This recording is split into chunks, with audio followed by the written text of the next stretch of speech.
Jangan mau ditakut-takuti oleh narasi yang bilang Indonesia mau kembali ke tahun 98.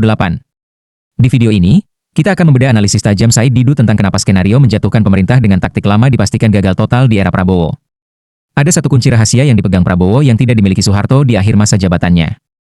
Kunci apa itu? Yuk, kita bahas poin pertamanya. Itu yang itu Bung Indra. Jadi kondisi 98, kalau ada ingin menggunakan kondisi 98 untuk menjatuhkan presiden, saya yakin tidak. Itu yang kedua, saat 98, musuhnya tanda kutip adalah menjatuhkan Pak Harto. Semua.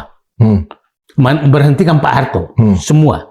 Sekarang tidak berdemikian. Karena ada risiko dinasti Jokowi yang terlalu nafsu untuk mengambil kekuasaan. Jadi waktu 98 belum ada bayangan itu. Nggak ada bayangan itu. Jadi yang penting ganti dulu siapa yang naik dengan harapan dulu bahwa Megawati akan naik. Itu harapan mereka. Nah, sehingga terjadilah saat itu Pak Harto mengambil jalan tengah dan menurut saya sangat bijak.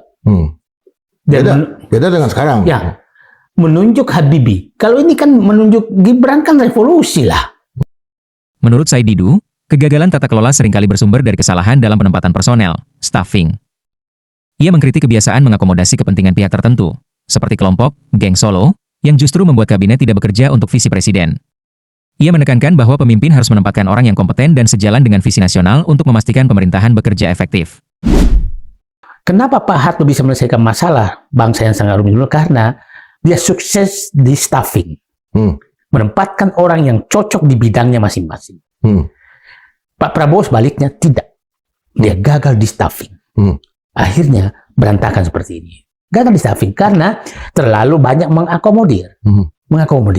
Saya bilang begini, Pak Harto juga melakukan akomodasi. Tapi akomodasi terhadap program yang sudah dia ditetapkan dan mengisi orang yang bisa menjalankan itu. Program itu. Itulah Pak Harto staffingnya. Kalau ini, orang itu karena titipannya si ya masih ingatlah kita bagaimana pertemuan 15 Oktober 2024 di Solo. Yang langsung memasukkan orang Jokowi 17 jabat kan? Karena akomodatif. Fenomena pemagaran mal dipandang bukan sebagai langkah pengamanan, melainkan upaya kontraintelijen untuk menakuti Presiden Prabowo. Faksi di dalam pemerintahan diduga sengaja menciptakan narasi bahwa kondisi rakyat sedang kacau dan terancam kerusuhan. Tujuannya adalah untuk menekan Presiden agar menurunkan layar perjuangan atau menghentikan agenda utamanya demi ketenangan penumpang, rakyat.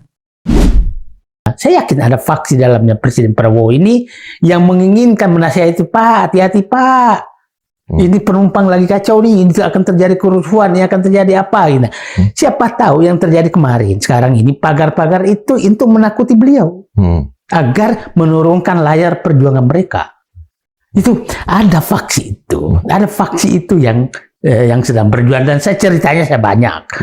Ada faksi itu yang menginginkan Pak Prabowo tetap menurunkan layar itu untuk demi ketenangan. Malah diancam, kalau Bapak nggak turunkan, Bapak yang jatuh. Padahal bagi kita, kalau Bapak turunkan itu, maka Bapak jatuh dan negara yang kembali ke mereka. Said Didu menggunakan analogi kapten kapal pinisi untuk menasihati Presiden Prabowo. Dalam menghadapi badai politik atau tekanan oligarki, seorang nahoda tidak boleh menurunkan layar perjuangannya hanya karena pembisik meminta ketenangan. Ketegasan untuk tetap menjalankan agenda pemberantasan korupsi dan penertiban oligarki adalah kunci agar bangsa Indonesia bisa selamat melewati badai hingga ke tujuan.